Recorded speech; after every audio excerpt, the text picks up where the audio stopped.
现在在下雨，昨天晚上和今天上午到中午刮了一天的大风，不到台风的程度，但是风挺大的。然后我现在身后呢是2根香椿树，应该能看得见。我今天想跟大家分享一下我的香椿树是怎么吃的。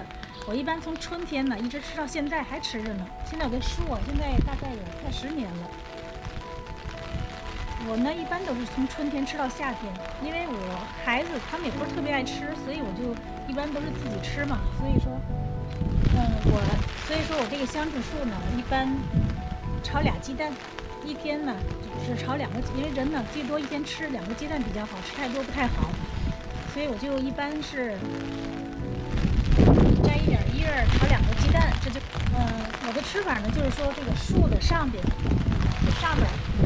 都要给它砍掉，就上边长得特别高的够不着的地方都给它砍下去，然后呢它边上会像雨伞一样这样生长。我刚才已经砍下去了一部分了，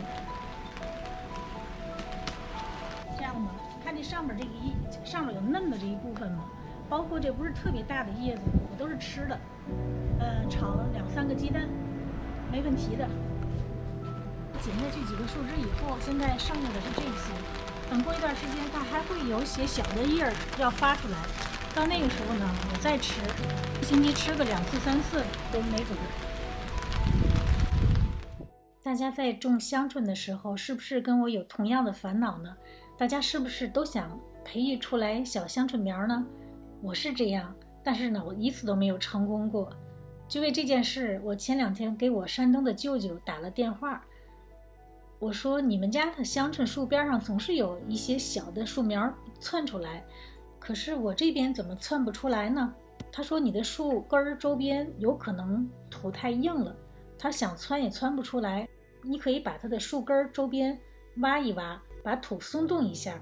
想一想，我这几年因为工作忙，确实是没有给它上过肥，只给它浇水。今年呢，因为我有时间了，所以呢，我把它的周边种了很多东西，同时也上了有机肥。